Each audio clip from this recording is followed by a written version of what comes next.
All right, you guys, we are live on Gamerz Realm. We got all the hiccups out of the way, so we're good. Is it Gamerz? All right, yeah.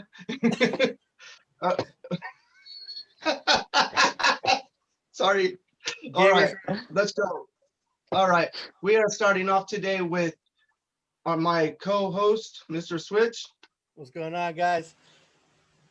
We're welcoming back Black Pokemon Trainer. What's going on, everybody? We have CHICHUKI, our other co-host. Yo, how's everybody doing? We are also welcoming back Nintendo, my man, STRAZDAS. See that? Uh-oh, I think he's frozen on us. He's frozen. Uh-oh. We can just check that out. He will be right back. And we have our special guest today, Just Cliff. Yo guys, Just Cliff here. How's it going? Howdy. I'm glad to be here. Thanks for inviting me. You are welcome. All right, so Am I Just frozen? Cliff- We I'm got sorry? you, Ray. Ray making his way back. Yeah, I can hear. Ray, you good, right? I was slightly- Yeah, you can hear me? Yeah, you're Yeah. coming in like all chippy though. All right, so Just Cliff, we have our few basic questions that we ask. We're going to put you through the grill. Oh all boy. all joking aside, we actually want to know what your favorite video game is of all time and why. That's the first question. Okay. Well, for me, that would have to be Super Mario Sunshine for the GameCube. Wow. And the reason why I picked that is because, well, it was my first 3D Mario game ever. And although it has a lot of flaws, like nowadays, I still like it for nostalgia. It's a game that I always like to go back to and try to complete it 100%. And I don't know, it always kind of like stuck with me. So for me, I would say Sunshine. A question for you, Cliff. Oh, yeah. What flaws are there in Sunshine specifically? Because I love that game too as much as you probably do. So I was trying to figure out were there like glitches or what was wrong with it? I mean, I would probably say it's the glitches nowadays. Just some of the physics, especially like in the secret levels. Like it gets to a point where sometimes like you want to make a move, but you can't really execute it the way you want, you know? Okay. So I think if that game was to have like an actual like remake of it, I think Nintendo would probably fix a lot of the like nits inside of it to make it Right. better. Right. I was just curious. Oh yeah, no. I mean, that was a good question to ask. I mean, if anyone else has like a question to add on. We got a big question to add on. Actually, it's our Okay. second question of the podcast. We actually want to know about your gaming history. So Okay. this is where we Well, tell you your time. it's gonna So be a long one. Basically, Alright. I started out around 2000 on the 64. That was my first console ever. Basically, I got the 64 like on the end of its life cycle, and the games I had for that was Mario Kart 64 and a game called Tigger's Honey Hunt. And basically, those were the only games I played for a few months, actually a few years actually, until I got the Nintendo GameCube, which was really interesting. I remember as a kid, I was like around 6 or 7, and I remember my mom took me to a Radio Shack store to get a GameCube because they had this special where I think you could get a GameCube for, it was either like 100 or 150, something like that. And I remember getting it, and I came home. And there was a game that was bundled with it. Actually, 2 games. There was one game, which I can't remember at the moment, but I'm gonna probably remember it in like a bit. And the second one was Metroid Prime, and it was a special version that came with one, and you got a demo disc of Echoes. And I remember playing as a kid, thinking like, what is this? What is this game? This is not Nintendo, because to me, Nintendo is Mario, Kirby, stuff like that. So seeing Metro, I was like, what is this? What is this game? And I remember, I don't know if anyone else has this experience. I don't know exactly when you guys played Metroid Prime, but for me, because I was so young, I remember constantly, I was afraid of the first level, the first level where, you go up, you run in, you have to do the mission, kill the boss. And I was so scared of the space pirates that like it made me like not play the game for a few months because I was that scared. But eventually, like as I grew older, I felt kind of like that game, and I really wish that I kind of completed the Metroid Prime games. But hopefully, if there ever is a trilogy on Switch, I would love to replay it just to have the experience. And then after that was the Wii, which the Wii probably was. I mean, the GameCube. I would say it was nostalgic for me because I grew up with that system more than the 64. Like I only had like a year or two with that system, so the GameCube was really like my generation of games. But the system that I do like the most is the Wii because it was kind of like a unique time period where gaming was it was going in two different directions. You had Sony and Microsoft, which were trying to go toward high definition. That was a big thing. We were all like I remember like for the longest I had a standard definition television for like until 2013. And I remember when the Wii came out, I would read so many magazines. I remember when it was called the Revolution. I don't know if you guys remember that. And I was so excited. I'm like, motion controls, how's that gonna work? And when I first saw the Wii Remote, I had so many cool ideas for like how they could implement it. And I remember playing like so many good games like Mario Galaxy, Twilight Princess, Skyward Sword, which was I like Skyward Sword, like mainly like the hype of it, like between it being announced at E3 and actually playing with it and being able to become Link is kind of like a dream for me. So I remember playing that game. It felt really it had a sense of realism in a while. But that's pretty much my history with it in a nutshell. I mean, I have a Switch now. I had a Wii U. The Wii U I liked, but it definitely was a system that could have gone in a different direction. I'm glad that the Wii U exists because without the Wii U, we wouldn't have this thing called the Switch if Yeah. it wasn't for it. So I'm glad because of that system because Nintendo wouldn't have like learned from their mistakes that generation. But that's pretty much all I got to say for now. If you have any questions on top of that. That's awesome. Anybody have any questions? Oh, go on, Go Chichuki. ahead. No, go ahead. I was gonna ask you, like, what was your favorite Wii U game that's already been ported over to the Switch? That's already been ported over? Oh, okay. That would have to, man, you're putting me in a tough decision. Favorite Wii U port. I mean, does it have to release? That's the technicality. Does it have to release already? Because I would probably say Super Mario 3D World is it's yeah, like that Ew. game, like it's so good. And here's the thing, like it's kind of like funny for me now because when that game released, I don't know about you guys who had a Wii U, but I was kind of disappointed because I was like, you know what, Mario Galaxy 3 or 64 or 2 or whatever. And then when I saw 3D World, I was like, oh, it's a port of 3D Land, or not a port, but it's like a remake, a sequel to 3D Land, and I was kind of disappointed. But once I played the game, I realized how good it was. And I remember when the Switch first came out, I was like hoping, like, yes, like I hope this game comes to Switch because it makes sense for the system. You got the Joy-Cons, you could even add online, which turned out to become a reality with the Switch port coming next year. And it's a game that like now that we have Mario Odyssey, I'm fine with that type of game because it's not the only Mario game. With the Wii U, that was the only Mario game, so I kind of felt like I wanted more. But now that we already have Odyssey, I'm totally fine with it. And with that Bowser add-on, I forgot what it's called, but you guys will probably mention it for me. The That Bowser's Fury. Yeah, that looks interesting because when they showed it off in the trailer, like they really put a lot of emphasis on that in particular, and it seems like it's like its own entire new game in a way.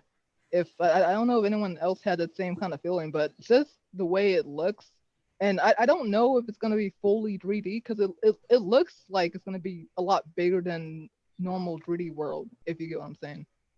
But that I can't wait. It sucks that we have to wait to February because I kind of wish it came out this year because that would have been like the perfect holiday title, like take it out to your family and friends and play it, But that's it. All right. Anybody else got any questions? So Cliff, you started with the 64 and you didn't get Mario 64? Okay, Steve, I get it. Yeah. Okay, you know what? I have to like dive into another story. Basically, as I remember as a kid, like it was while I had 64.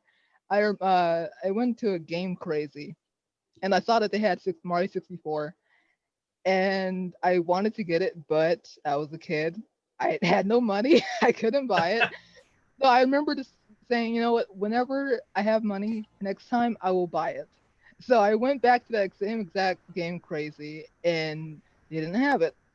So I wasn't able to play it until the Wii. So that was when I actually like a lot of 64 games I didn't play until the Wii because of Virtual Console, which that was actually a really good thing for my generation because for people, I mean, like I didn't even know what a Super Nintendo was or NS. Oh, I did know what an NES is because my dad had one, so I didn't know what that was. But I am glad for the Virtual Console because I wouldn't have been able to play so many good games. Paper Mario, Super Mario 64, Ocarina of Time, Majora's Mask was all because of the Wii. Okay. But so that's how I played 64. Hey, at least there was a way though that Nintendo has a virtual console to where you can actually play that stuff. You know, at least it's not lost in the archives somewhere. Yeah, like I'm really glad for that because I probably wouldn't have been able to play it. Like, I mean, I might have been able to like get a copy on eBay something like that, but I'm glad that they did have that idea, which I really kind of want a virtual console on Switch, even though we have like NSO. Like, I remember when the Switch first came out, having an idea of like, what if you just have like a Game Pass for Nintendo's back library where you pay certain like I don't know like $10 a month like you do with Xbox, and you get access to Nintendo's entire library of content from the NES, SNES, Game Boy, Game Boy Advance, and you just pay $10 a month or I don't know how much it will be per year, but you have access to all of your past content, and you can play on one machine. You don't have to worry about backwards compatibility if it doesn't work or not. You could just pay for the subscription, and you have access to other stuff. Because the one thing about Virtual Console is that there's a flaw to it, and I don't know if you guys have the same experience, but when they went from the Wii to 3DS to the Wii U, every sequential generation you have to pay again for the games that you already bought. So that's kind of why I had the idea for subscription service, because then you don't have to worry about buying Super Mario Bros. For NES for a second time. You can just pay one price and you have access. It doesn't matter if Nintendo has like a Switch 2 or a Wii U 3 or whatever. You can still play the same games. Kind of like how Steam has same idea as Steam, how they have forever access to that, so you could just download the game wherever computer, device, whatever you have. That's why they're not going to do it, because they can't. Then they wouldn't be able to sell you All Stars for the 4th time or Link to the Past for the 5th time. That's why they're not going to do it, because they're not allergic to money. Yep, sadly, it's not the case, but it's always been like a pipe dream for me. I mean, I feel like they went the right way with the Nintendo Switch, is where you're able to re-download those games that you bought on the Nintendo Switch at least, and I feel like that's them going in the right direction. In generations previously, I totally agree with you. I actually just bought a 3DS recently, and like I had a bunch of games that I downloaded from the 3DS when I had it back in 2016, and I had to go through this long process of contacting Nintendo and Nintendo doing research on my account, and like it took up to 2 weeks for me to get all of my content back onto my 3DS. So I get it, and I'm glad that Nintendo's going in the right direction on it. Yeah, like I can agree with you. I'm glad that there is like an option, like there's an option to play the past games in a way. But when you mentioned having to call Nintendo, like I really agree on that part. There's some things that where it's like it doesn't have to be as difficult. Like for example, a great example, cloud saves. You know what? You know what cloud saves are for? It's so that if I have my Switch and it happens to either get lost or stolen, I can just buy a new Switch, get a replacement, log into my account, which is my Nintendo account, and be able to have access to all my save data. But it doesn't work if there's some games that don't utilize that feature. Like there's a lot of games where it's like, well, what's the point of restricting it? Because then I can't, if my system is lost, then it's on that system. I can't get it back. I forgot what game it was. Well, I know Animal Crossing was a big controversy before uh, before they had that system, which even then it's still convoluted in a sense because there's going to be a point where Nintendo's going to probably no longer support New Horizons. So if you want to get your save, you're kind of screwed. But that's kind of like an example of ways they can kind of fix that. Well, here's hoping for the Switch Pro. They've been talking about that forever. So, Oh yeah, like that. I actually like I saw the rumors and I'm really actually am excited for that. I don't think it's gonna be a Switch Pro. Like I think now we're kind of too late for a Switch Pro. If they were gonna do a Switch Pro, I probably would have said 2019 would have been a good idea. But I think what they're gonna probably do is, I mean, just going off of what they're saying is that it's gonna support 4K, which is not gonna be like native. It's gonna upscale it, so it's gonna take the 720p 1080p image and just upscale it a little bit. I think it's gonna be like a Switch Gen 2, where it's gonna be like a second generation of Switch where I don't really know how they can do it because they can go two ways. They could either say, hey, this is a brand new system, it's gonna have new games for it. You can play your old Switch games on it, but all new games, from blank date will only be on this system. Or they could do like a PS4 Pro situation where it still exists, like games will still exist for both systems, but some games might, utilize the better performance. I don't know which way they'll go, but I think it's going to be more like a new generation of Switch rather than like a Switch Pro type of thing. If you feel me. that'd be pretty interesting because there's companies already out there trying to take away the dock feature and just have the cord streamlined straight to your TV, which is pretty cool. So if Nintendo came up with something like that, because the Switch tends to overheat a bit when it's inside the dock. I've streamed one day for 2 hours with my Switch. Man, that thing was smoking. Not like literally, but it was Yeah. hot. Like you But can feel the fans on it. yeah, and so what I do is I'll stick like a little fan by it and just let it cool it. Retro brings up an interesting point. There was a company who I saw, and I can't remember the name of it. But I can't either. Do you know what I'm talking about, though? That's awesome. Yeah, I do. So they made it, and I'm like, all right, this is a great idea. But then I did a ton before on one of my previous YouTube videos, I did a ton of research on Nintendo Switch products, based on their their chargers, the controllers, the console itself, and I can't trust it because it's not made by Nintendo specifically. Yeah. And it needs to be made by Nintendo so I can trust it. Because if anything happens to my limited edition Animal Crossing Switch, I will punch holes in the wall. And I don't want that to happen. Yeah. Okay, I feel you with that. I haven't really used any third-party Switch. Even though I want to use the other docks because some of them are really good space-wise. You don't have to worry about having a big thing on in your room. But yeah, I'm scared of doing that. I'm really scared of trying to breaking my Switch. Though I think they fixed that, with the new updates where it doesn't do that anymore. But I might be wrong on that. Hyperkin makes a Switch dock and it's super tiny, and it's about maybe quarter the size of the regular dock, but it's not. It doesn't sit in it. It just kind of it's cradled in there, but it doesn't rock. So it's kind of small. But again, I'm like Justin. I don't think the world's ready for a third-party dock just yet because Nintendo's kind of perfected it in a way. So if something happens to your Switch, whether it be a special one or just a regular one, you're still out that money. Mm-hmm. And it's not covered under warranty either if you're not using their guaranteed products. Right. Oh, yeah, that's right. All right. So anybody got anything? Because I'm excited to get into the 35. Hey guys, real quick, any questions for Ray? He's back here. So Cliff, have you ever met Ray on podcast yet? No, right? Not in podcast, but we have met in person. Look at lucky you. Lucky guy.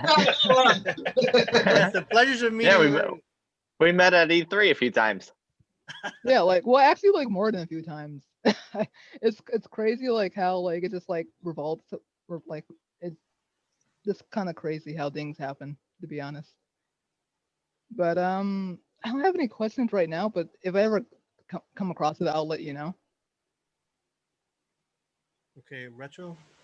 All right, so I know of all people, Ray, what are your thoughts on the big 35? I know you don't usually do those reaction videos, but I saw that you did one. I was pretty excited to see it. What are your thoughts while we're on the podcast? I'm excited. Like I thought they put out more things than we ever like thought would be coming. You know, like we expected like a direct for the Super Mario 35th anniversary, but we didn't expect like all the things that they shown off, like Mario Kart Live. Like that's like I don't think anyone saw that coming, but it's incredibly cool. Like that's probably the thing out of the direct that I'm most excited for, because I just love like that whole like interactive thing where you can just set out your brand new like little RC car and just let it go around the house, create your own course, or even in the backyard. If you have like a pool, you could race it around the pool or whatever. You know, you can get creative. I've even seen people talking about doing it on convention floors and things like that. So I don't know if that'll ever happen or be possible, but there's a lot of cool things I think that are coming down the pipeline, and I'm most excited personally for Mario Kart here. 3D All Stars, of course, like that's my jam. Those are the games that I grew up with, but I don't know. It's something about that Mario Kart just has me really excited. Probably because I'm a huge Mario Kart fan. I couldn't agree with you more, because once I saw the Mario Kart, I was kind of, at first I was like kind of confused though, because I thought it was the same as that RC Racer that they already have. So then I was like, I looked at the Switch, and then I looked at how live it is, and I was like, oh my gosh, it has a camera that's intuitive with the Switch, and you can race up to 4 people. And when you hit somebody with the shell, it stops the car. I was That's like, so oh cool. my gosh. I bet too that this is only wave 1 of what's to come. Oh yeah, they're gonna probably like release more of these. Like, and I remember like when I saw it, I was like, wait, is this like a new Mario Kart game? Because I thought for a minute that it might be like a mode in like a new Mario Kart game, but I was like, wait, oh, this is like a new thing. And it kind of sucks because I really want to get this. I just know that I'm not gonna use it because I have no space. Oh, me too. Yeah, totally. Me too. I'm gonna get it. No space. That's me. I'm gonna get it, but when we move, I'll have the space, so I'm just gonna get it and pack it aside. I might get it for like collection purposes. I do remember talking to some friends and saying that, you know what, well maybe like at PAX or E3, I'll just take it and like make a giant track outside. I thought at first it was like a virtual Mario game until like I was like with you, just Cliff, to where I was watching it, and then all of a sudden it showed them racing with the Switch and the car, and then it showed the camera, and then how you can, like Ray said, you can build anywhere, so you can build your own track. And I'm kind of like with Ray also, to where I see another wave of not just Mario, not just Luigi, not just Princess, maybe other characters to come. So I believe this is probably the first set of, just like Ray said, the first wave of the cars. Oh yeah, and I think too, I think too there's a cool, or this is a little speculation, but I think there could be some like cool integration with like the Labo VR headset. Oh, Switch in there and play with the controller or something like that. That would be incredibly cool. That would be awesome, to where you're all VR experience with the car, so it's totally totally intuitive to your movements. That would be bad. Yeah, that's actually a good idea. I was gonna mention that like I don't know about you guys, but I think that this might be like the new Labo for Nintendo. Like this is probably gonna sell like really well towards the holiday season. So oh yeah, maybe we'll see more characters or like more implementations on it. Oh yeah, I think that's gonna be the sleeper hit for the holiday. It's the Mario Kart Live. And what was cool was we were all waiting for so long for something to come out, and we're like, why isn't Nintendo releasing anything? And then blam, all this stuff comes out for the 35, and we're like, yeah, Nintendo's actually been working on something. And that's the thing. That's the thing, is that like I see, like I would check Twitter and I'll see a lot of people complain like, oh, Nintendo's not doing this or that. Like, where's the Nintendo stuff? And like, we have to just be patient. We have to be patient. Like they're not working on nothing. They're gonna work on something. And that's the thing, is that like over this entire year, like Nintendo's been kind of like their marketing strategy is a lot different than years prior, where they're not really like relying on directs. Like they're more on trying to get hype, trying to get buzz, posting on Twitter, getting like so many people noticing it's on Twitter trending. And I think that's kind of like their new marketing strategy. It's like they're not gonna focus on directs. They're just gonna announce it when they feel like it, and people will notice it. The rest of the year, we're just gonna get. I think we're gonna get slammed with like unexpected. You never know. Like next week or next month, the rest of the year is just gonna be all out. You're gonna see. I think it's gonna be nice to. I expect it. Now I do because I think a lot of good stuff is coming for the holidays. We'll just watch. You'll see. You'll thank me later. It's gonna be crazy. Just with what's happening, you're gonna this is happening. Something new's happening right where I don't know. I'm excited after what just happened with Zelda. I'm just whoa. Oh yeah, for sure. Like Going I out, remember going after out. seeing the 35th direct, I was like, you know what? Like I'm really excited. Like if this is what they're doing for Mario, I can't wait to see Zelda in February. Like they're gonna probably like go hardcore on it. So I'm actually really excited for next year. So, Black Pokemon Trainer, what are you excited about for the Mario 35? Mario Sunshine, hands down. Right on. I played a lot of Mario 64. I played Mario Sunshine once, and it was probably one of my favorite GameCube games, right next to Paper Mario 2.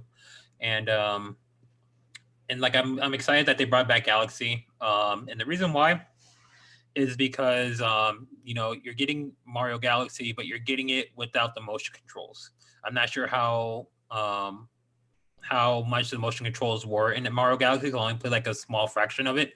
But yeah, I am excited for the 35th anniversary. What was it the super, was it the Superstar, the collection of where they're releasing the 3 games. I'm excited for that. But most importantly, The All-Stars? The All-Stars, yes. All-Stars. Yes, so I apologize for that. But most importantly, like the thing that caught my eye the most, and Cliff said this, the thing that caught my eye the most was Super Mario 3D World coming back. Because let me tell you, when they announced that they're doing the Wii U Deluxe, I was like, okay, then this is cool, but it's not Super Mario 3D World. And like Super Mario 3D World is a game that I played when I first got the Wii U in 2016. Is one of the first games that I picked up, and it was a game that me and my wife played together. So to be able to have that game come back out, and so I can give her some more anxiety about how I do my speed runs and whatnot is Wow. pretty damn exciting. Yeah, I'm actually excited for Galaxy in this collection. Like, although I like Sunshine and it's one of my favorite, I am actually excited for Galaxy because Galaxy was like the first Mario game that I've ever 100%. And I just like there's something about that game in general. Like during the time having a game where Mario's in space just kind of felt it felt unreal for like in my childhood. So it's definitely nice to play that game again and 100% it.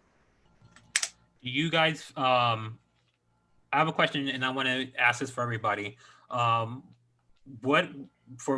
For games that have not been announced, so like I'm gonna just put out a couple examples: Mario Galaxy 2, any of the Paper Mario series, Super Mario RPG. Is there like a game that you guys wish you would have saw on the 35th Direct? Yep, Mario RPG for sure. Yeah, Mario RPG would have been good. Mario Land 2 would have been nice. Mario RPG because they have that. There's just something about that game that just you tend to go back to. It's just a good RPG element. It has Gino, which is like one of the best characters in the game, in my opinion. I mean, they need to bring him to Smash, Gino, but I mean that's a game that just I don't know, just all the elements of the game. You just find yourself getting so caught up in watching it. It would have been cool to have that.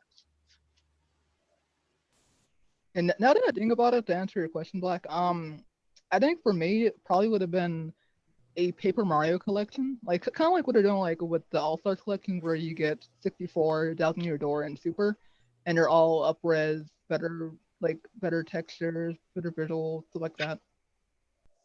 Because I know, like, I think a few years ago there was like an interview with one of the producers of Paper Mario, and they mentioned like if fans wanted a Thousand Year Door, she said the word remake, but She said if people wanted to see it on Switch, to let them know.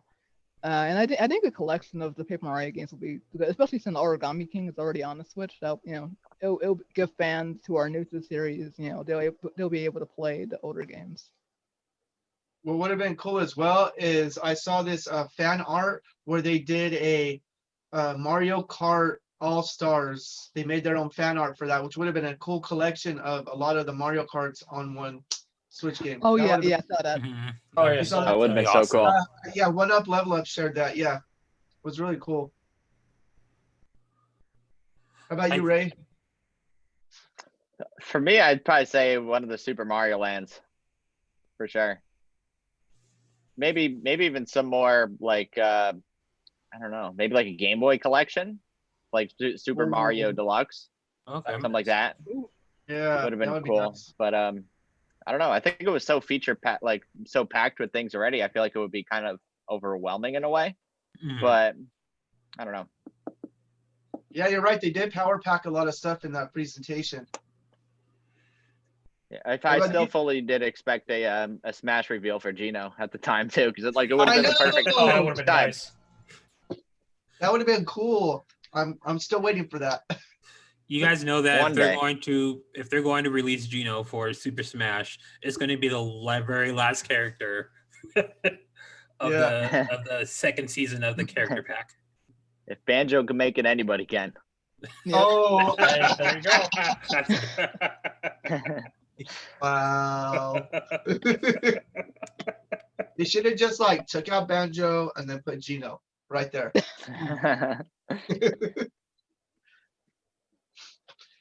All right. Hey, Chichuki, was there anything particularly that you liked for the 35? I am looking forward to the Game and Watch that they for the 35th that they announced that has Mario 1 and the Lost Levels. Because I've never had a Game and Watch in my hand or anything like that, and I'm hoping to be able to get one because they're pulling that stuff where it's we're not announcing the pre-order date and it'll be up for like 10 minutes and then it'll be gone and then everyone who wants it will have to buy it off scalpers. But that is what I am really looking forward to. I want to grab one of those and then playing Mario 64 on stream without a 64 because it's a pain in the ass to hook up.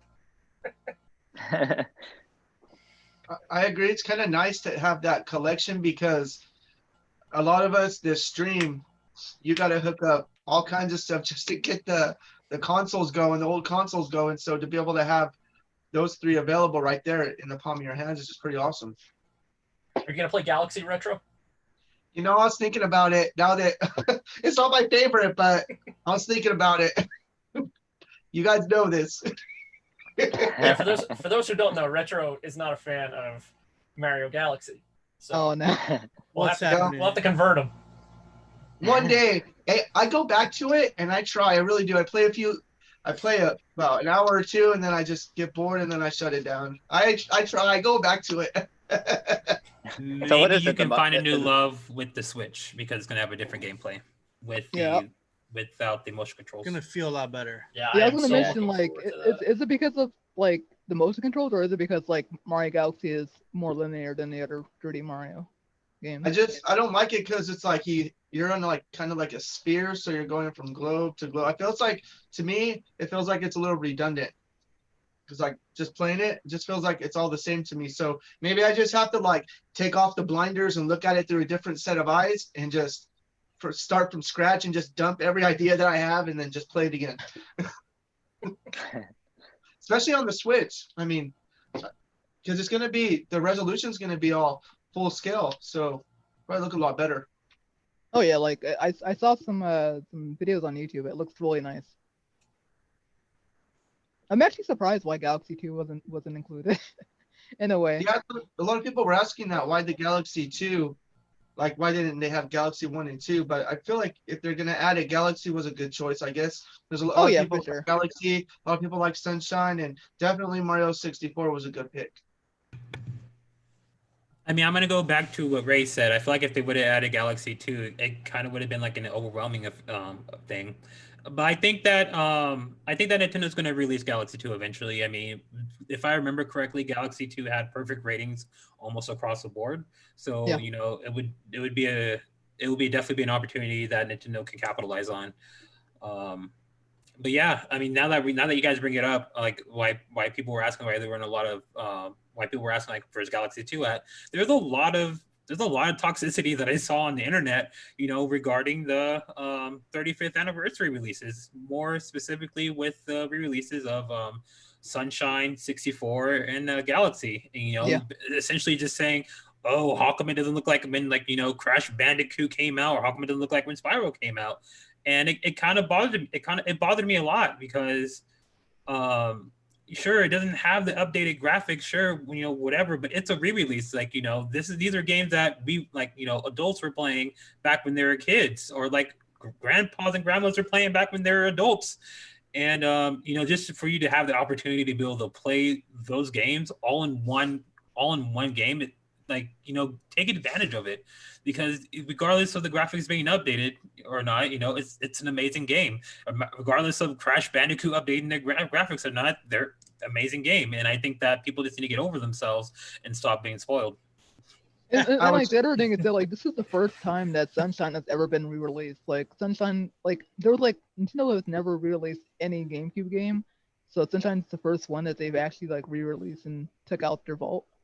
So it is nice to have Sunshine back. I agree with Black Pokemon Trainer where we're spoiled because you want everything remade and remastered and polished and but you know, I also agree with Black Pokemon Trainer where we like to enjoy the original aspect of it. So we're already like 30s, 40s. We've already enjoyed these games, and it's kind of cool to go back to it at its original form on a system that's newer like the Switch, and it kind of just it's that nostalgia factor that takes you back. If you're mad about how Nintendo is doing things now, you haven't been paying attention, because this is what Nintendo has been doing their most of their existence. Is they'll release something that came out 20 years ago because we love nostalgia. I am one of them. I love nostalgia as well. But if you're going on Twitter and be like, oh, no new Nintendo games, it's like, come on. You haven't been paying attention, and I think everyone gets a pass for 2020 because of the pandemic. I think everyone probably had more plans for what they did or didn't do and what they did, but we'll see how the holiday season goes for all three of the major systems, and then we'll see what Nintendo decides to do. If they maybe bump up the release date for 3D World, maybe bring out a couple more things if they have a bad holiday season. Yeah, and it's funny. It's a good thing that you mentioned that, because it's actually been proven that like Nintendo intent on announcing this stuff back in April. So it's been like they intended on announcing it way back, but it just got pushed back. And for 2020 as a whole, like this year is pretty much, you know, a pass for everybody. And although I get it, it's like, yeah, like wider only ports and stuff, but if you think about it, like what takes a shorter time to develop, ports or a new game? Ports. So it makes sense from like a financial statement that they're gonna push out something that's less of a risk than a new game. So, and marketing wise, you have to remember Nintendo was smart about this, because they said the news like, oh yeah, it's the 35th anniversary, and then they gave us Paper Mario Origami, and then like with Paper Mario Origami, I completely forgot, like, you know, Nintendo's probably not gonna release anything else. You know, like, you know, a lot of people are excited for Paper Mario Origami, you know, whatever. So it kind of blindsided me a little bit, but in a really, really good way when they did this direct for the 35th anniversary of Mario, because I thought that was Paper Mario Origami. Yeah, you're right, Black Pokemon Trainer, because once Origami King came out because of the pandemic, I thought for sure that was going to be like it for the year. They were just going to be slowly working until the next year to bring out stuff, which I was like, okay, cool. We got a new Mario game. Cool, whatever. And then all of a sudden they blindsided us with this big package, and Zelda too. So you're just like, you're getting blown out of your seats, like figuratively speaking. But it was just, I was happy with the whole thing. And for people to complain, I was like, dude, try being Nintendo and try working in the middle of a pandemic to try to rush all these products out to come out before 2021. So they're working their behinds off to try to get that stuff to us. And then like Nintendo, on top of that, like Japan has like a different work culture than us, where they're not really used to doing things online. They're used to doing things in person and office building, stuff like that, having like the one-to-one connection, physical connection. So like a lot of other like Japanese businesses like are having trouble trying to migrate to online business, you know. So it's understandable that that's going on. Nintendo, if you're listening, if you want to continue the streak of giving us some good news, Crown Tundra, we're waiting. Please. Yes. Metroid Prime Send Trilogy. it out tomorrow. I'd love that. Prime Trilogy. Yeah, Switch has been waiting for that Prime trilogy Prime. forever. Oh, Yeah. I will say this: if they did only bring out Origami King and said, "Okay, that's it for 2020," I think they'd be in trouble business-wise. But I think they know that, so. Mhm. I think they're doing perfectly the way it is. I got a little worried, but then just after the recent stuff going on, I'm fine. I'm happy with the 3D the 35th anniversary direct. I thought it was perfect to me. I didn't need nothing more. It had enough to provide, enough to offer. Again, I did not need anything more because I think it'd be too overwhelming. I think like someone said, and I'm good, man. I'm good so far. I'm sure they got some more goodies on the way. Just having all that stuff was a lot overwhelming because they're hitting you with the cars, the Game & Watch, the 3D All-Stars, and then I believe they announced that you could get the original All-Stars on the Switch as well, right? Am I right? Yes. Yeah, it's already on right now on Yeah. the Switch Online. So that was pretty cool just to hear like all that. So for anything else would have been like, wow, Nintendo, but this is already wow, Nintendo. It's interesting that that Crown Tundra was mentioned because we haven't heard anything about that, like as far as release date goes. This is off topic, but that could be like a Pokemon Direct too, something. That's Who what I'm knows? There might be thinking. something related towards the holiday for that. Yeah, I am I'm a big Pokemon fan. I've been playing it like almost my whole life, so I'm super excited for Crown Tundra when it does come out. I've been playing Pokemon Sun and Moon for the first time. I'm enjoying it so much, and whenever they decide to do news, I'm ready for it. I'm not listening to those Pokemon rumors anymore, simply because of like what happened to Pokemon Unite and like how a lot of these people like on Reddit and Twitter like start creating all these hypes and rumors. So like I'm now just waiting for Game Freak to tell us what they're going to tell us and what's going to release, because they're the only people I'm going to believe at this point. Well, yeah, you're going to always get those people that speculate, like they think this and they think that. Some people end up being semi-right in the end, but I don't listen to all that, like you, all that garbage. I'm just ready for like whatever they're going to throw at us, because like they threw out all this stuff in the middle of a pandemic. So if what they're going to come up with some stuff, they're just going to throw it out there. Poof. Yeah, I mean, I feel like we have to give a lot of respect and give a lot of tribute to a lot of the people who are creating games right now, because being in a creative setting, like where you have to like work with people like they don't have that right now, and it sucks really bad. And they're doing the best that they can to release this content on time in a timely manner, while socially distancing and being away from each other. So I have a lot of respect for people who are doing creative work with other groups and being able to release good content. Especially there's a lot of indie developers making games right now too. So they're like smaller companies working with other developers and then working with Nintendo just to push out the indie content. So if it's hard for the big guys, it's definitely probably harder for the little guys to create those indie games. Yep. It may actually be easier for the smaller company because they don't have to like go face to face as much, and they don't have as many employees that they may be more used to working like at a garage or at their basement or a much smaller office. It may be easier for them. I didn't think about that. Yeah. Also, that Game & Watch thing that CHICHUKI was talking about, that's just crazy. They put a whole game on a little bitty, it looks like a small calculator. And it's super cool because when you're a kid, when I was a kid growing up in the 90s, that's the thing that you dreamed about, was playing Mario on a small device. And then they give you had the Game & Watches. Yeah, see, there you go. Right there. Look at you. Hold on. Give me a second. Let me open it up. Oh, Okay, Oh, you fancy boy. I know. Speaking of which, yeah, see, the OG it's puny. It's really small. I just put a battery in it just yesterday. I went to Walgreens. I was like, I get to work. And I liked the working. Game & Watch because it charges via like, what was it, USB-C? USB, yeah. Yeah, it's pretty and cool. It was really cool. I want to see somebody do a teardown of it and how it actually works. And I know someone's gonna try. We're gonna have another podcast on this on modding, but I'm pretty sure someone's gonna end up cracking into it and modding it. But either way, it's a cool little system. It's a little clock, and it's the whole Mario on that little system. So I'm excited for that as well. That's too gorgeous to tear down.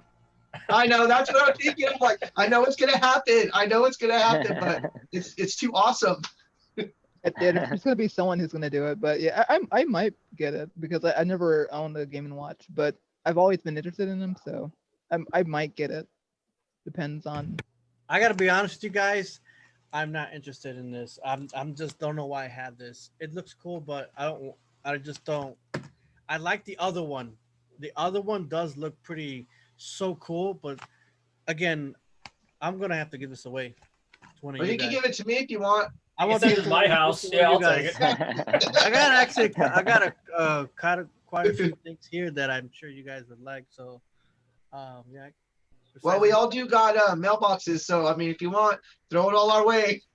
I still gotta send Black Pokemon his Pokemon Monopoly. I still owe him that. I told him it's still his. Still got his name on that one. I need to give you my address. Yeah, I've been waiting. I've been telling you I can send it to you. You said to save it. I was like, okay. Or the next time I'm in the area in 2022, man. It's here for you, man. But either way, if anyone's interested, I can do a ref for you guys here in the podcast for this. And if anyone else enters it, I'll probably put in some extra things in there. I got a lot of extra things in here. I don't know, just too many things that I collected. Don't be scared. Hook it up. Oh, I'm not scared. No, I'm just trying to look at all my cards and hold on. Let me see. Let me grab this thing right here. Switch has left the building. I'm right here. Came back. I was like, where'd he go? I thought he was gone too. You see, like this right here. Oh yeah. This I got a few of these actually. Oh, nice. And this one right here, it's platinum playing cards. Oh, those are cool. A lot of cool. other things of these type of things that I have. I got some really old things too that I collected. A lot of it was from when I bought the collection from Mason Conrad from you guys know of him. He used to have a YouTube channel, then he gave it to somebody else, but I got his entire collection then and I got his arcade and things like that. I actually just sold the arcade. I'm pretty sad about it, but either way, I had to do it. I just sold it to someone who just picked up the arcade, the Super Mario Brothers 1983 arcade. Went to a guy. Yeah, the guy had bought it from me a few days ago. They just picked it up, but he had someone pick it up. It's going to California, towards that direction. Wow. So it's being some random guy come pick it up. He couldn't even come pick it up himself, man.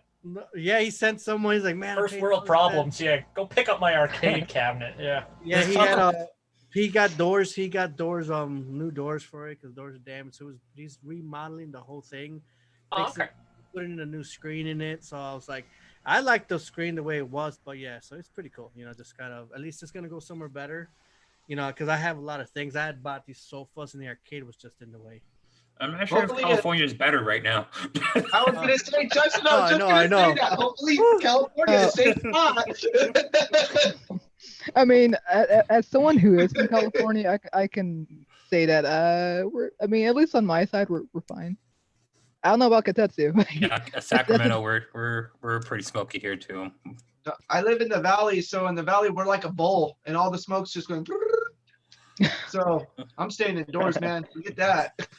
For all those who are affected by the fires, I just hope that you guys are staying safe. Yes. If it gets close, evacuate, get away, even before an order. Like just be smart.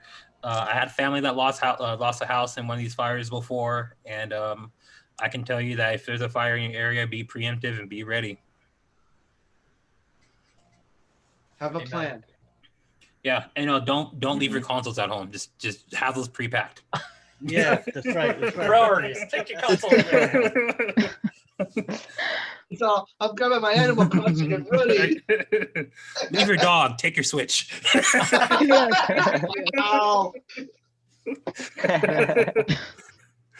Oh, Yeah, my wife killed me. She heard me say Hey that. guys, retro. Let's get into everyone's favorite Mario memories and things like that. Ooh, awesome. Ooh. Who wants to kickstart this one? There's a lot of us here. I say, Mr. Switch, go, dude. Yeah, Switchy, go. Come on, let's go. Dang it! Hold on. I'm not prepared. Give me a sec. Give me a sec. I got this. I actually have 3 moments in life, and give me 1 sec. Bear with me. That's deep. 3 moments in life. That I enjoyed. That's it. The No, only just 3 moments I ever moments? lived. Now, what I'm trying to say, the first one. Dang it! Get on here. No, it's because I want to make sure I share. Yeah, something. right? You need a minute? No, I'm not gonna start crying. I can fill a couple of minutes. Not on this, but on something else. I was just gonna say that anything from Super Mario World was probably one of the biggest memories as I was growing up with playing that game as an 11-year-old, and always remembering playing with my older brothers, and just we were always playing this game together. It was just probably one of the most amazing experiences I'll ever have, hands down. It's just when you got 6 brothers and the 7 of you are all playing and taking turns in the game. Well, the youngest was too young, but we're all taking turns and having a good time. We're playing 2 players, things like that. You just remember the nostalgia that it brings back from some of the best moments I would say I ever had. Just playing and finding out all the secrets, talking about it, with your friends and such. But it was just with my brothers was the most exciting times that you could have with them. Just it was an experience, and I'll never forget that. And I think about it till today. Just you remember it when I play it. None of my brothers play it till today, but they all grew up. I did not. I stayed young. Just kind of they'll jump in with me every now and then if I bug them to come visit. But yeah, I remember that was being one of the first ones, and then I'm gonna go to my second one. Let's see. Sorry guys, give me a second.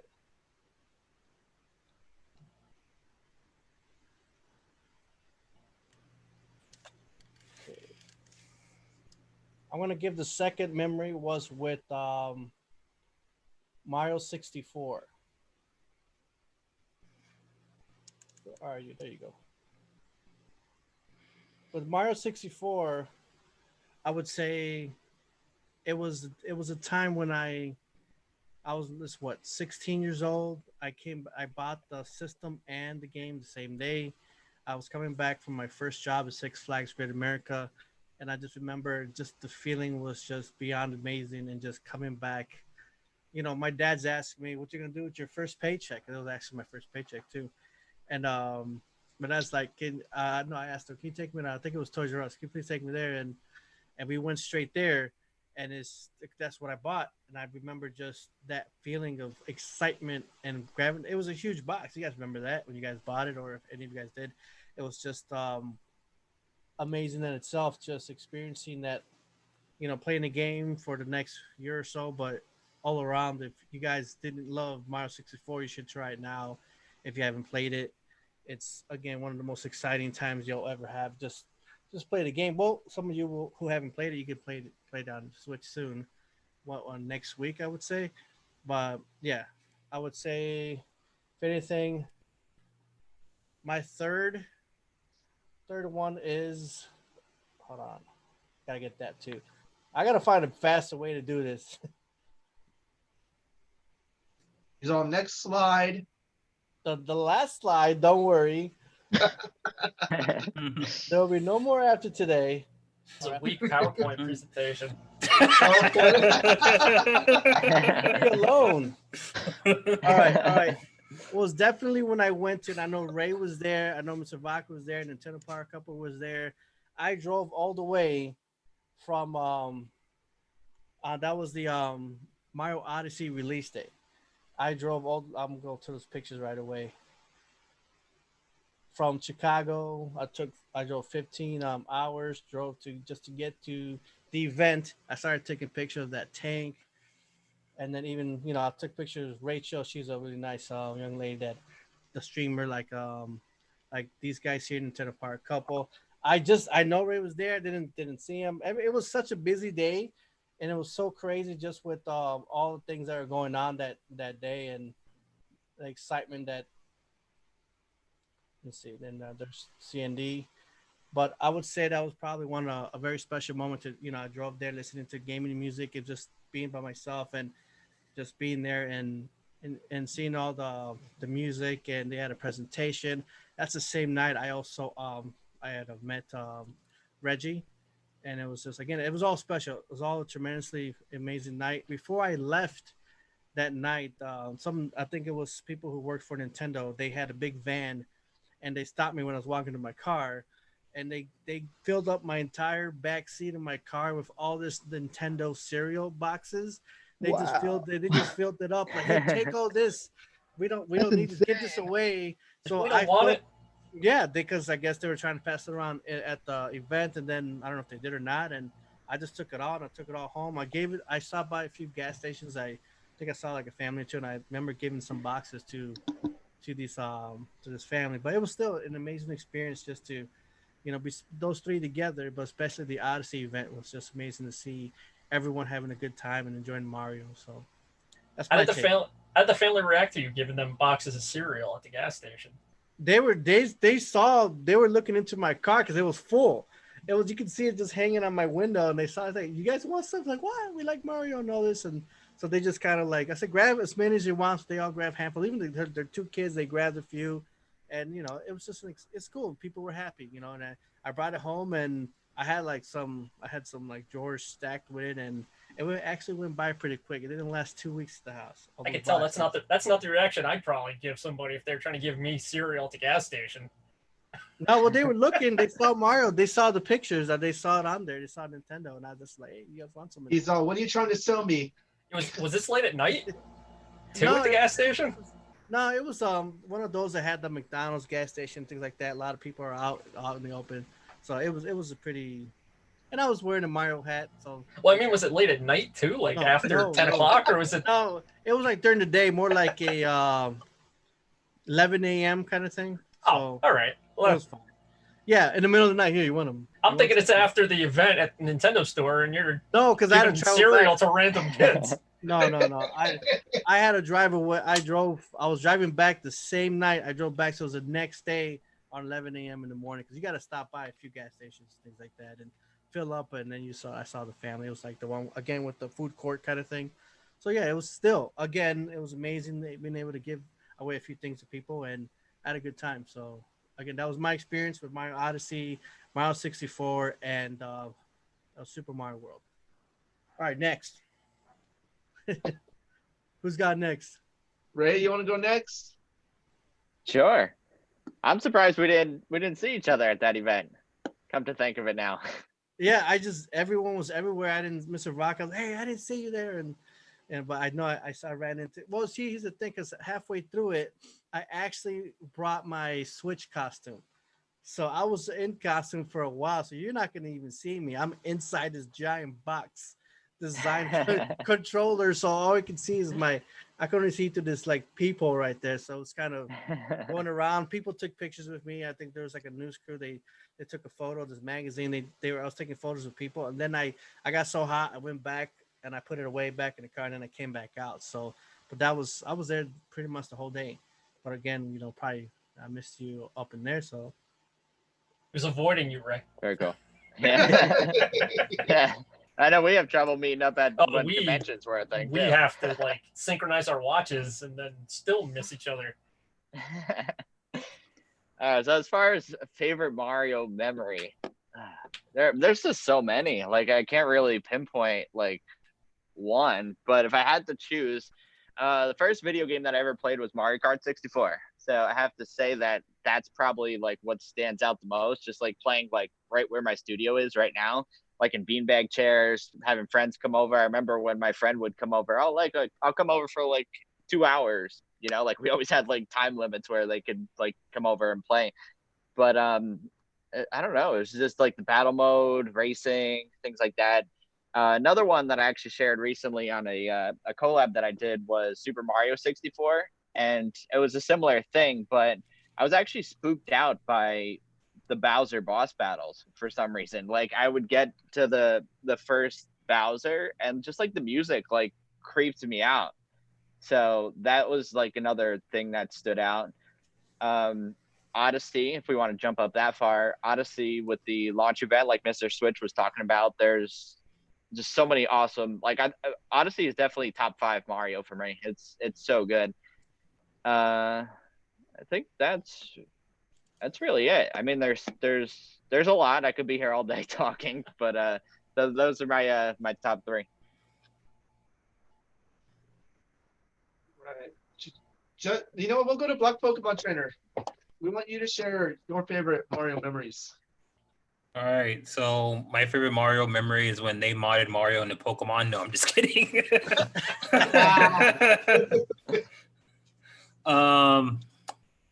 So my favorite Mario memory is actually it's gonna date back to like when I was a kid.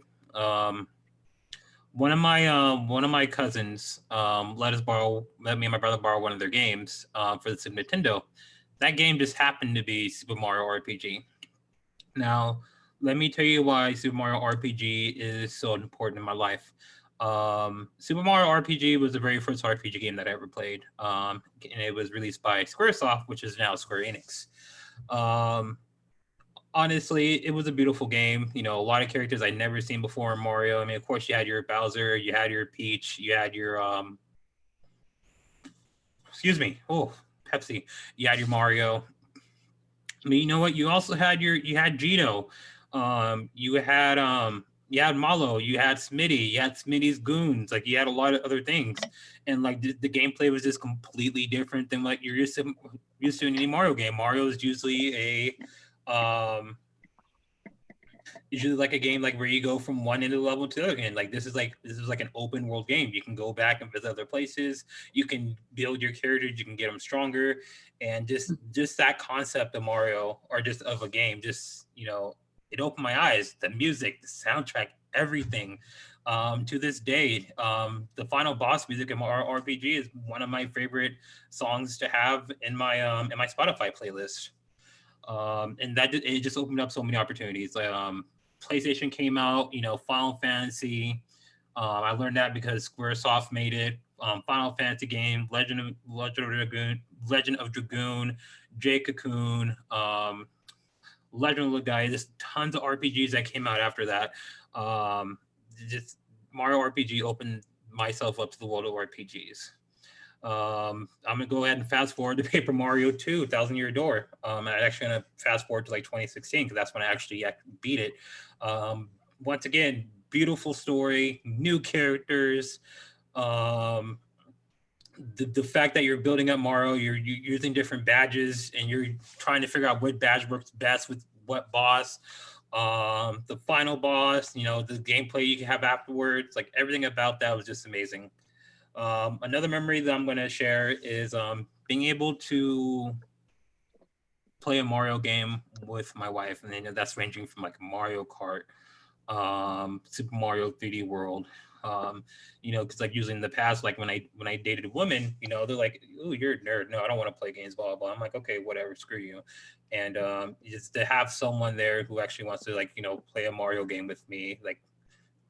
And even if it's just like you're playing on easy or just going through the easy levels or just like she was bad at Mario Kart when we first started playing, so just getting her to get to where she's at now, like that's she's pretty good. She's pretty good at Mario Kart. She still didn't get first place online though, so I'm gonna get shot today. You're sleeping on the couch, bud.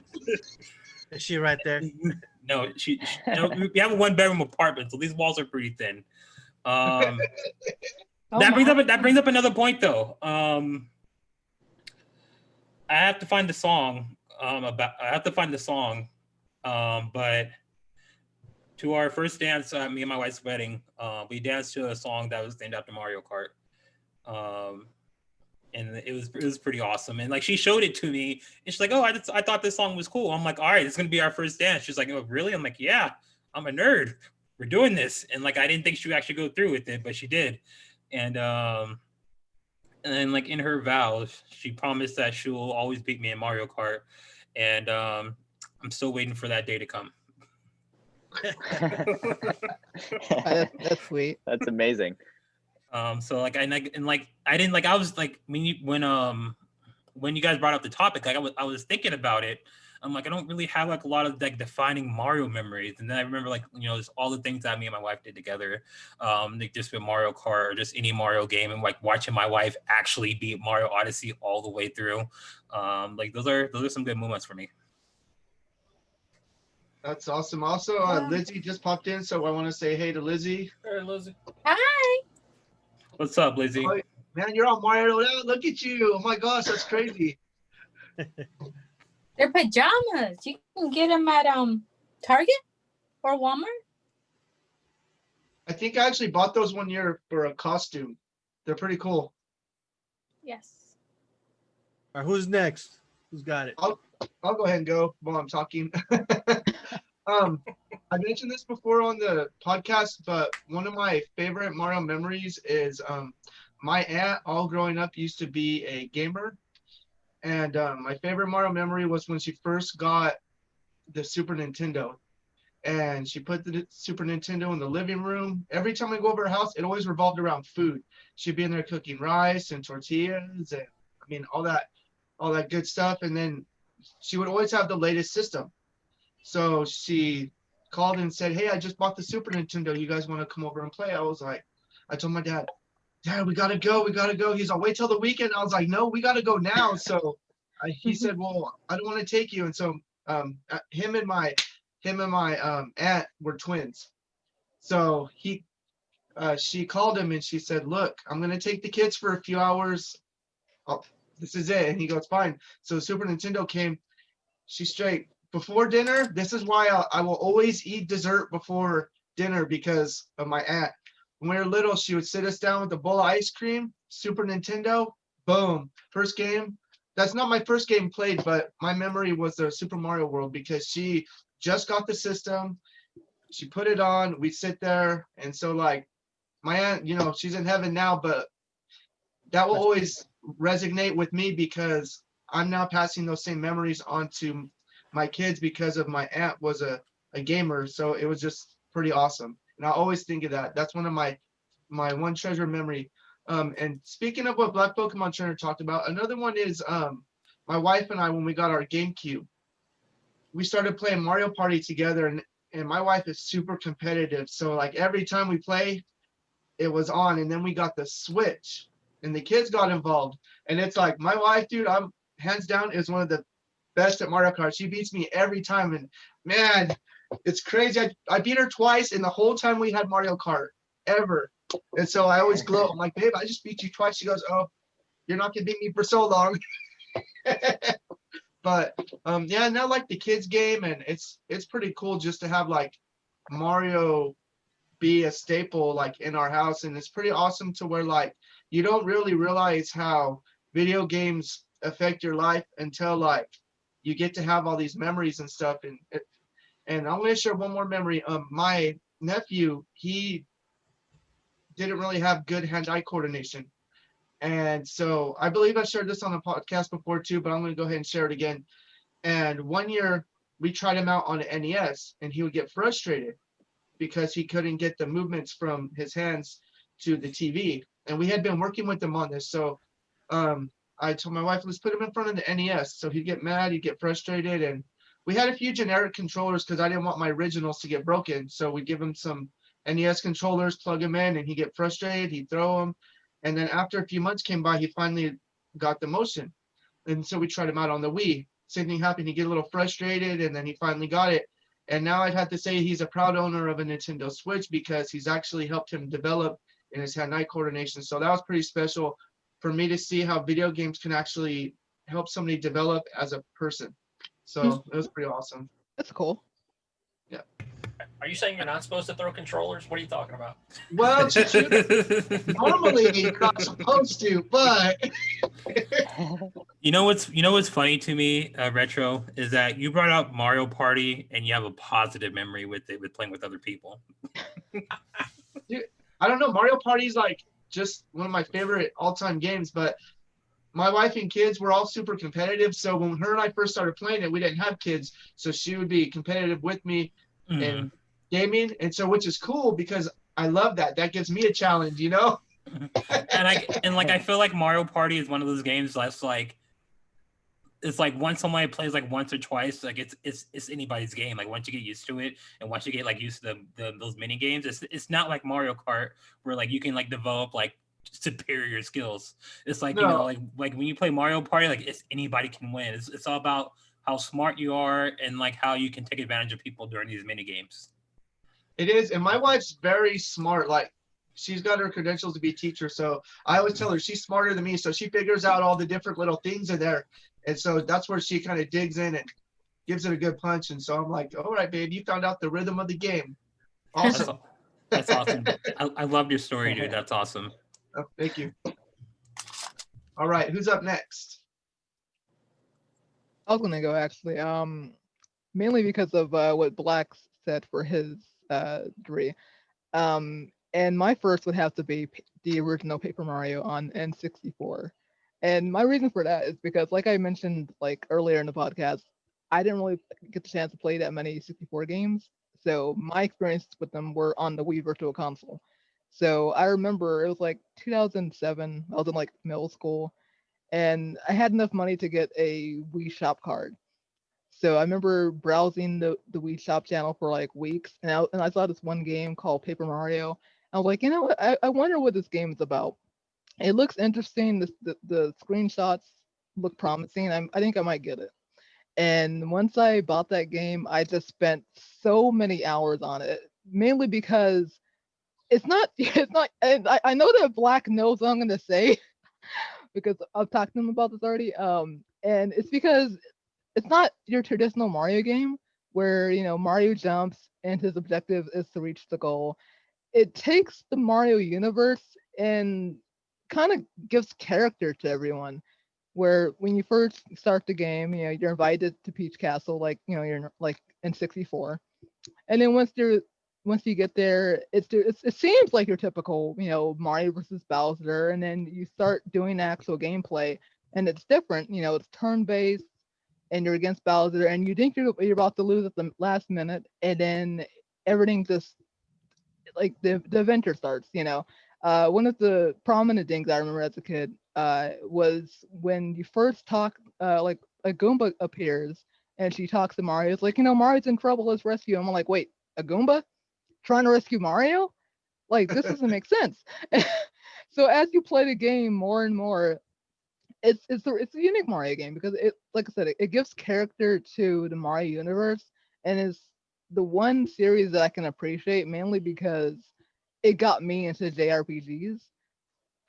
Before that, I never played an RPG at all, and it was this game, and it was because like it eased you into it with the genre itself, because it wasn't a traditional RPG where, you know, you press A and you basically like you're watching a movie, you're just watching these characters fight. You get to actually like put some in, you have some involvement on whether or not you do good or you do bad with the action commands. And then on top of that, you have badges, which affects your skills and stuff like that. And I remember after beating the game, it got me into trying more, like it kind of like diversified my game library as a gamer, you know, and I started playing other games. I'm proud because that game got me into Dragon Quest, which I played last year, and I loved it. The story is amazing, and I can't wait for the Dragon Quest game coming out this year on Switch. It was like based off the Dragon Quest anime, so I can't wait for that. But it'll have to be Paper Mario for number one. Number two is Mario Galaxy, and the reason why, like I kind of mentioned it earlier before, but like I said, it was a different Mario game. It was a different generation altogether. You know, the Wii for many people was a new thing. It was like, wait, motion controls? You could just point at the screen and you could just move Mario where you want to. And then also because the galaxy itself, the galaxy theme of it was a lot different because instead of being on a flat 3D plane, you're like you could be anywhere. And I think it kind of like it. It was kind of a smart thing for that game is because you're in space, you could make the levels anything. It could be set anywhere, and it was kind of unique. As for like a memory of Galaxy, I remember. Well, actually, it's like gonna be like a multi-story. I remember first buying the game because like I was like in one of those households where if your birthday is next to Christmas, then you'll get your birthday / Christmas in on Christmas. So I remember going to Target, going to the Wii section and looking at Mario Galaxy, and I was like, holy crap, I'm getting it. I was so excited. I was like, yes, I get to play it tonight, but nope, I couldn't play it tonight. I had to wait till Christmas. So when Christmas finally rolled out, I remember getting it, putting it into the Wii, and I'm like, I just played that all day. And then later that same night, we have a tradition where we normally go to my grandma's house and we all have like a get together. And it was so fun because I remember introducing my little cousin to it, and we would play the 2-player mode, and it was kind of cool. And I remember at first he didn't really like because in Mario Galaxy, which I still kind of hate, is that like they make player 2 like they don't give player 2 a good role. Like all he can do is like point at the screen. So I remember an idea that I had is me and my cousin would like take the Wii remote and nunchuck. I'll take the Wii remote, he'll take the nunchuck, and we would like make our own little multiplayer game like that. So that will be a memory from Galaxy. And then to kick it all off, my favorite memory recently, the modern age, with the Switch would be Mario Odyssey. And it's because at the time that it was announced, we hadn't had like a traditional 3D Mario game for a long time. So when that was announced back in 2016 or no, 17, I was excited for it. I was like, holy crap, a full 3D Mario game. It plays like Sunshine /64. I'm excited for it. And my main reason for adding it to like a memory is because on top of it being a game I was truly excited for, it was also the first time I was able to go to E3, which was like as a kid, that was like my biggest dream. I remember being introduced to E3 when I was in middle school. I remember some kid just mentioned, I think there was like an Animal Crossing announcement, and he said, they announced some stuff at E3. I'm like, what's E3? And then he told me what it was about. And then since there, for like the past 10 years after that, I just started watching every single year. And I was like, you know what? Like, I would love to go to E3. I would love to be able to just, watch the press conferences live and get the reaction, all the hype, and play the demos. And I remember when the ESA it opened up E3 for the public, I was like, you know what? I think it's time. I'm going to go. This is going to be the year. And it was honestly like it was like the biggest thing ever. And I remember I was going to show some stuff from E3. Some of the things that you would get this little pin card where you would play out Mario Odyssey and they would stamp it for you. And what you would get is this Mario Odyssey pin and then also this cap that I have right now. So that would probably be my favorite memory is Mario Odyssey because of the hype and the fact that I was able to go to E3 and play it like before it even came out. And it was an awesome time. Cool. Cliff, can I ask you one question? Oh yeah. Do you, because I'm gonna get into Mario Galaxy soon. Do you get Mario Galaxy vibes from Mario Odyssey? In some retrospects, I do. Like with the most, like if you play it with Joy-Cons, it kind of does feel like Galaxy. So if you played Odyssey with it, then you can kind of get a vibe for what Galaxy would feel like. But overall, I mean, Odyssey is from like a technical aspect, it's a lot different because Galaxy is more linear, where you can't really do stars in any order you feel like it. You kind of have to just do it in the way that the game gives it to you. So if that's what if you're expecting to be able to get stuff in any order, then sadly that's not the case. But it's still a good Mario game overall, even though it is more linear, because it's still a 3D Mario game. You're still collecting stars, you're still exploring different worlds and stuff like that. Cool. Okay.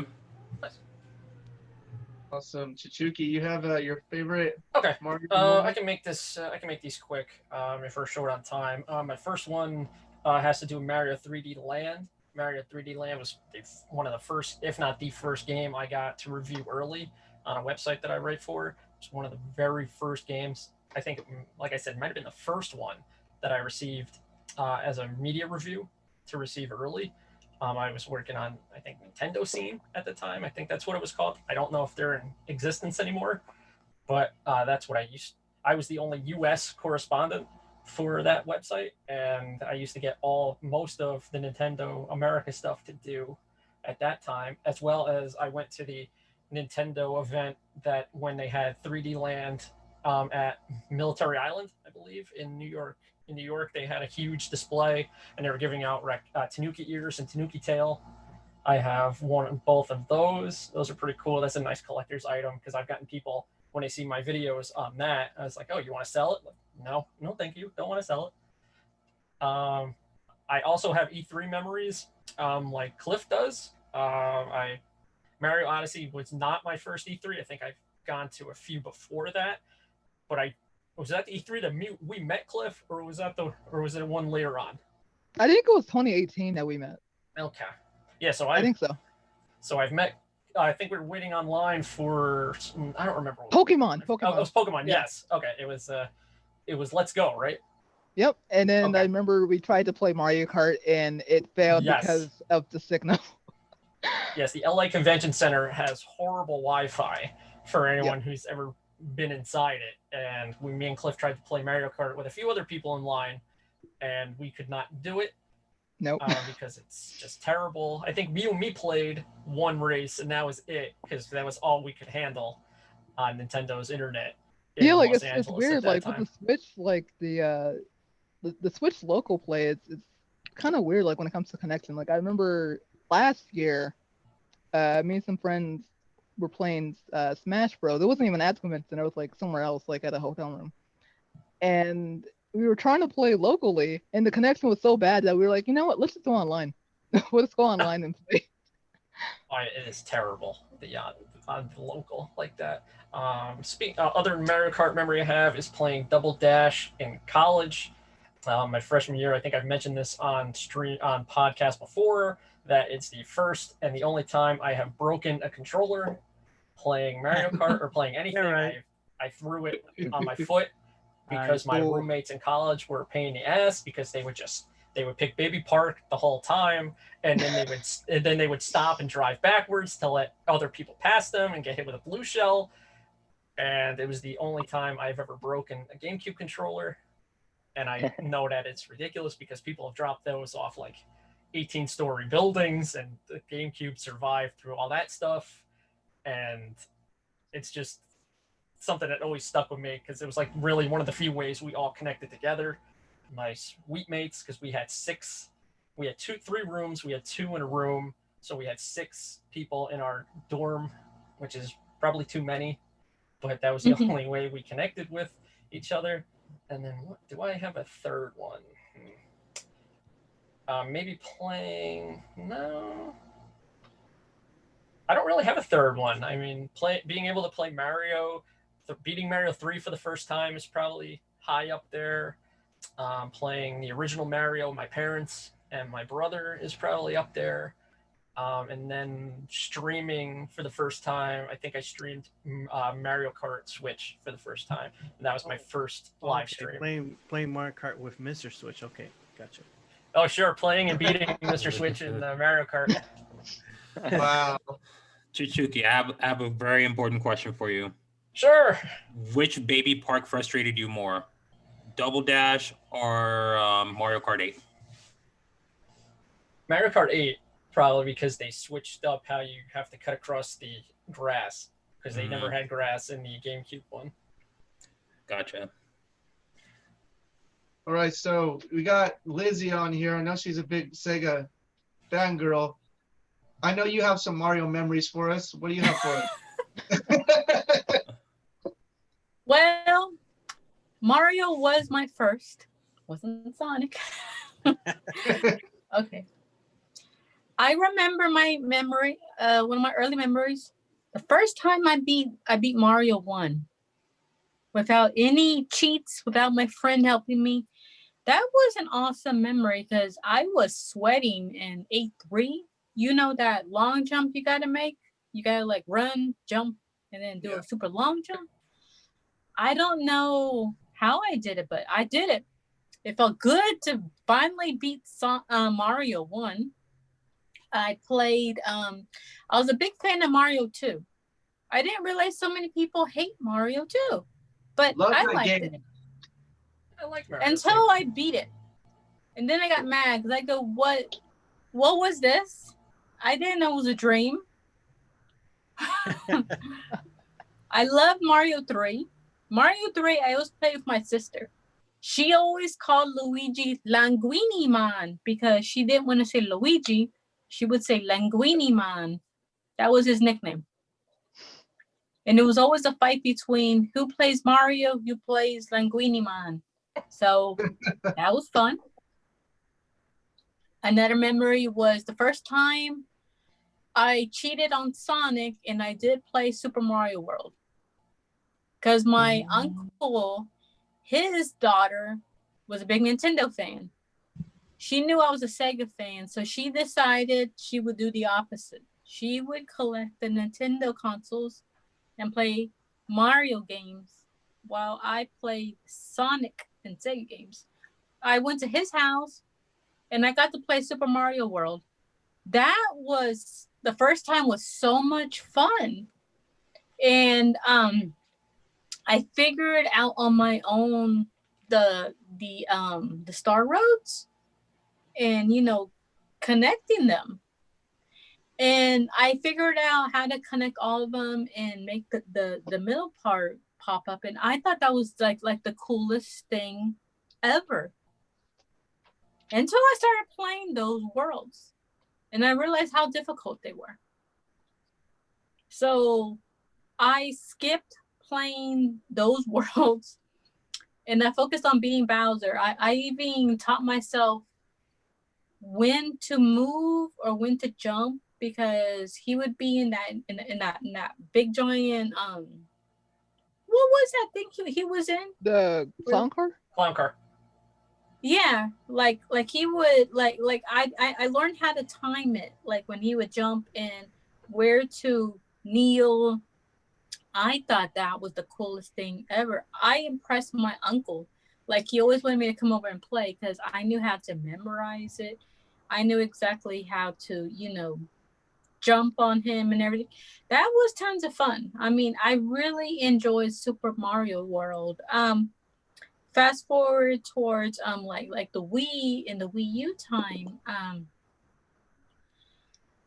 I have to admit I was not a big fan at first of the new Super Mario World, but I definitely love Super Smash Brothers. My only thing with Super Smash Brothers Ultimate, for example, is I felt like Nintendo always cheated and gave Mario like all these godlike powers because I of course would always play Sonic and I would see like what a bigger superpower Mario got. So I was always like, I'm starting to like get frustrated with Mario, but I don't play very many Mario games as much as I play, you know, my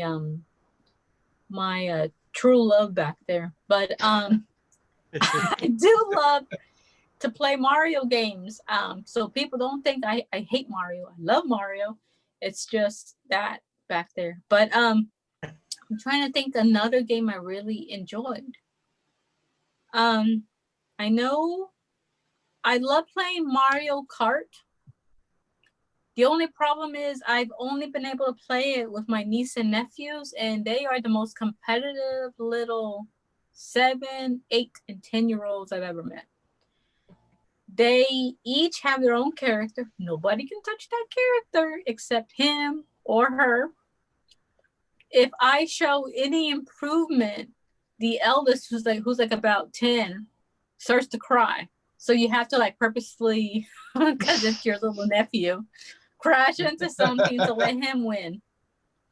That is my issue with Mario Kart race, the games, Mario Kart 8, because you have to, you know, you have to let your niece or nephew win. The only level I hate is that stupid Rainbow Road. I can never beat it. I always fall into a hole.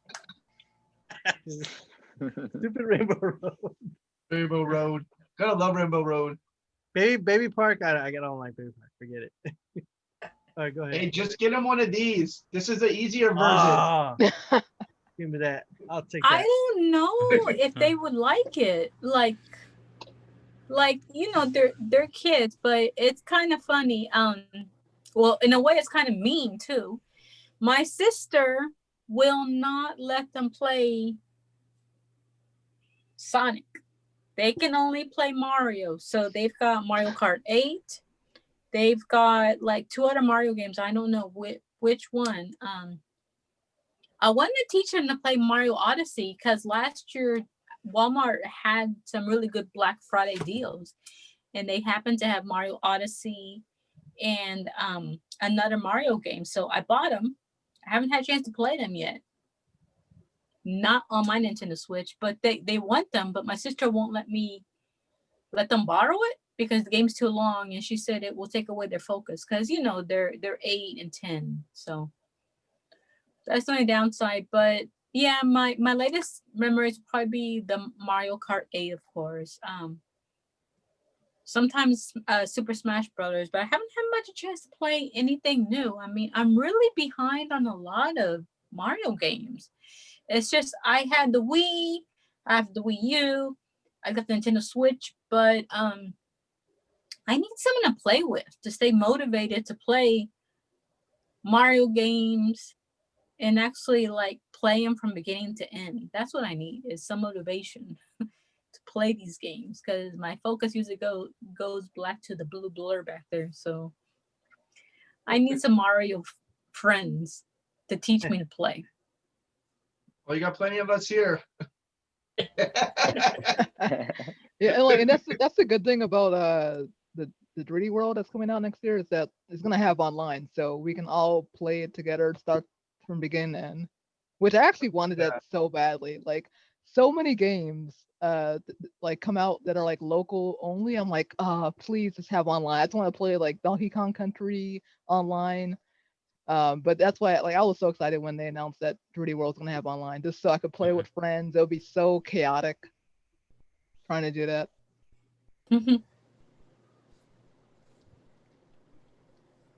Anybody else got anything we want to add? We're getting to the close of our podcast. Ray, what's your memories, dude? I don't think we heard your memories yet. Yeah, we did. Yeah, You did? I went through them. I'll share another one real quick. The one game I'm currently playing through is Origami King, and like I think it was Cliff who mentioned it. There's just so much like personality to the characters in there. Oh, like, yeah.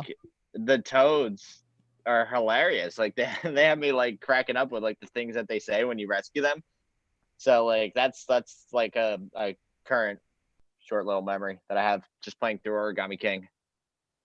The toads, there's so much sarcasm in that whole game. It's just, if I love you're those not, toads. yeah, if you're not a person that's like into sarcasm, you totally don't get the humor. And then when you start to pull up the game and you're like, oh my gosh, this is so hilarious, you know, you're just laughing the whole time. I don't think I've ever screenshot as many like clips from a game as I have Origami King, just because I'm like capturing what the toads are saying. Like, this is great. This is great. It's so clever. You filled up your whole SD card, huh? It's getting there. Yeah, like that's always like a goal. Like when I play Origami, it's just to like find as many toads as possible, because they always have something nice to say. Like that's the one thing about like the newer games, is that like Nintendo's writing, it's like a lot has improved since the games, and like they have a lot more sarcasm and funny moments that is making me want to like just screenshot it, put it on Twitter, something like that. All right, well, we're getting close to the close of our podcast. It was awesome having everybody here. Mr. Switch, you want to go ahead and close close this out. I just want to say one thing though. Make sure you guys, when you go places, wear one of these things. Make it Yeah. stylish too. Wear I got- something Nintendo related. I got something real quick. All right. Ray, I want to know how old you were when you drew those pictures that you posted on your Twitter the other day. Oh yeah, those were cool. That was Because awesome. I love those. Oh, thank you. Yeah, I put them away, but I had them here when I was filming the other day. Those were 98, so 5 years old or so. Oh wow. 5. Yeah. Actually, 98. no. Wait. Sorry. I'm 6, 7. I just Still, totally blanked. I just totally blanked for a second. Yeah, six, that's still 6, pretty 7 about. cool. But I was like, it's- I saw those, and I was like, oh, I gotta mention this to Ray that he's gonna be on the podcast. Yeah, that was like so cool. Like I've been doing a lot of cleaning, so I like found all these piles of papers. I'm like, oh my gosh, like I drew these back in elementary school. So like it started in 98, and then I noticed that like they started getting better, so they went on throughout the years. But I don't know, it's kind of like how I got into like videos and stuff, you know, storyboarding, making storybooks and things like that. So it's pretty cool. Nice. I was 11 in '98, so that's not too far off. No, not too bad. No, so any last minute, we all got definitely got to close up. Retro, you good? Yeah, I'm good. It's like I said, you guys wear something stylish when you go out in public. Wear a cool Nintendo mask.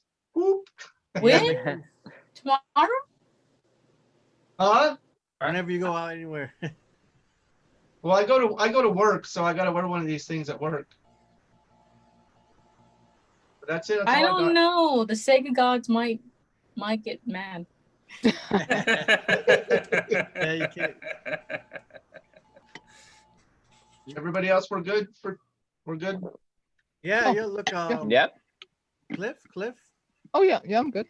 Okay, everyone, thank you for joining us tonight. It was awesome, a good experience to get to meet Cliff and talk more to Ray. Ray's always a pleasure to have you here. Everyone has their let's say their sites from Twitter to YouTube. It's all in the description. So don't forget, guys. You guys like the group. Subscribe, follow us. Again with the Gamers Realm too. We also Retro has he's holding the cup right now. Say something, Retro. Don't forget our Gamers Realm merch. Right now we're sporting Mario, but we got a merch down in the description below. All the proceeds go back to the podcast. So again, and Lizzie, thanks for joining us. And again, Lizzie, is also now an official Gamers Realm member, so she'll be around more often. So either way, it was an awesome time having all you guys here. Appreciate you guys as always. And let me make sure that I can close out properly. But again, one last thing, anyone? Because yep, that'll be it for tonight. And everyone stay safe.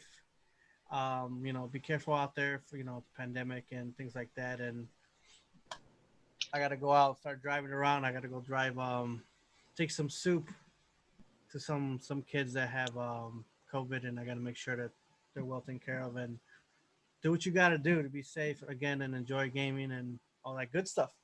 We'll see you guys next time. Good night, everybody. Have a Good good night. Good night, everyone. Take care. Bye. There it is.